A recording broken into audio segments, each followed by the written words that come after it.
Welcome to Live a Life. This is the iPhone 12 Pro. Wait, no.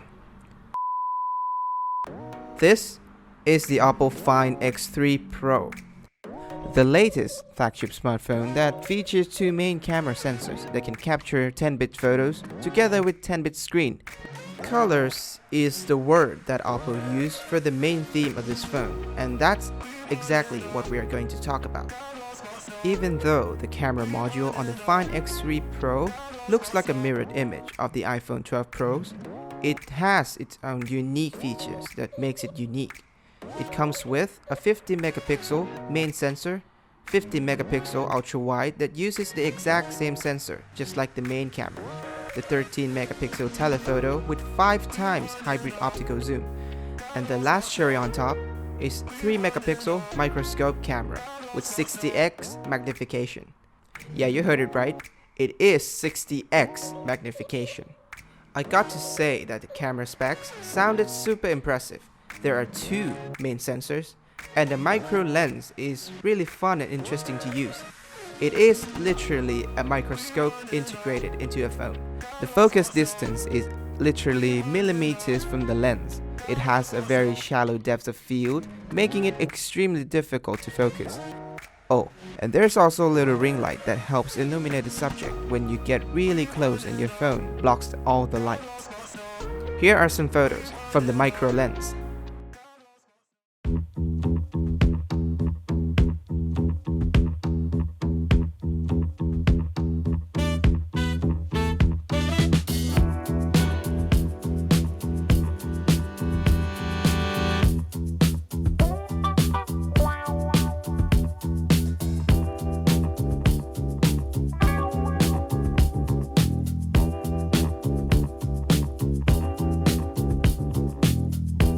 Oh, and to be clear, we didn't kill the mosquito. It died before we even found it.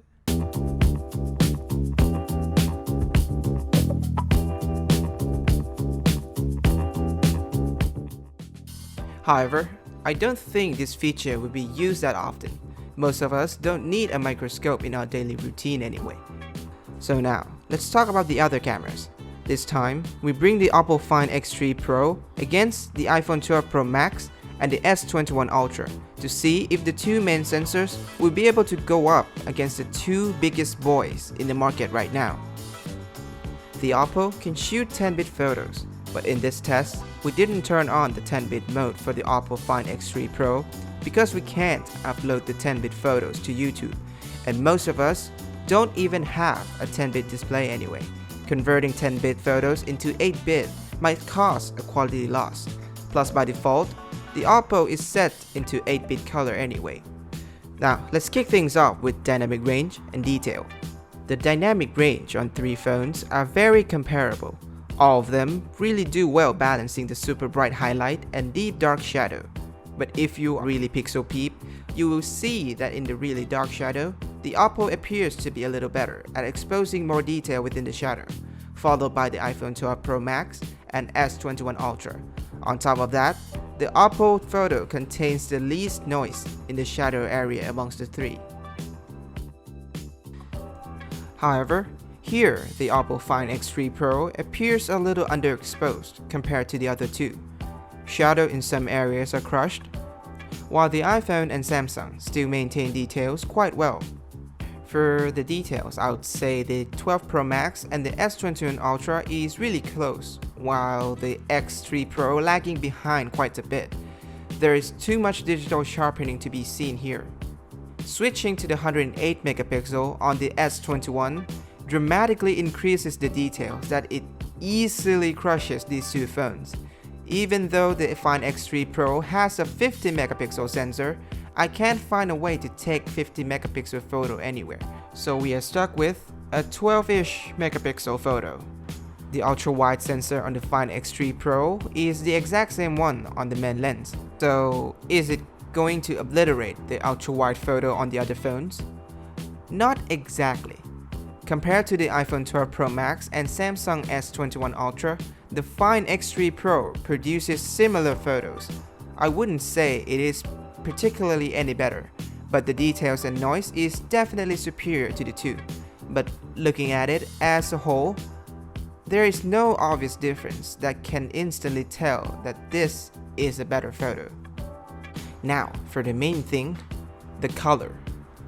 The OPPO tends to have a deeper saturated and contrastier look for the majority of the photo, and this is a pattern that we can see throughout every photos taken from the OPPO Find X3. The white balance is really inconsistent. Sometimes it's warm, sometimes it's toward the cool look. On the Samsung S21 Ultra, there is less consistency, which is probably due to the scene optimizer, which processes each scene differently. There are times that it will look flat, and there are times that it will look really punchy. On the iPhone, it is really different. It is generally flat. The white balance is obviously warm, which sometimes looks horrible. Most of the colors look neutral, but the iPhone often oversaturated the yellow and the orange. The consistency across the lenses of the OPPO Find X3 Pro is not great. Even with the identical sensor between the main and the ultra-wide, the color does not match. The color on the ultra-wide camera tends to shift toward blue-green tint and yellow-green tint on the telephoto lens.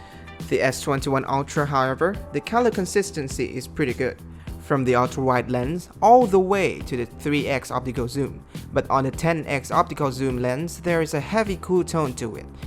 Now on the iPhone, the ultra-wide lens has a little blue shift to it, but between the main lens and the ultra-wide is pretty much the same story. Now, moving on to the low light is where things get interesting. The OPPO Find X3 Pro by default is really underexposed. It's like it's trying to save the highlight and doesn't care if the shadows is crushed. Things are pretty well balanced on the S21 Ultra with color that looks really close to what it actually is, and overall exposure is pretty good. The iPhone just straight up looks yellow, like really yellow.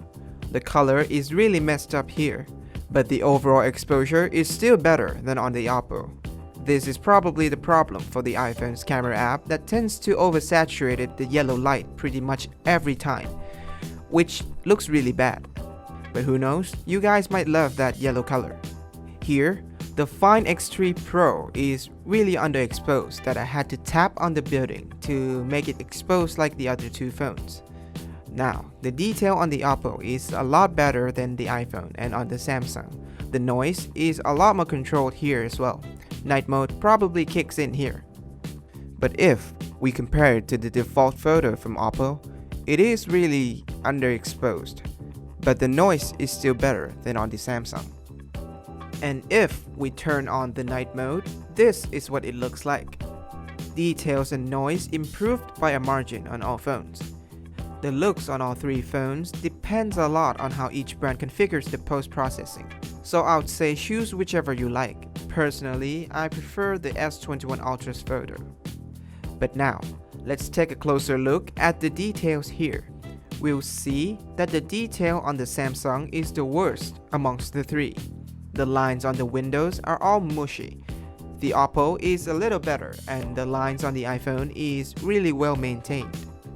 I bet you guys remember this plant from our previous video.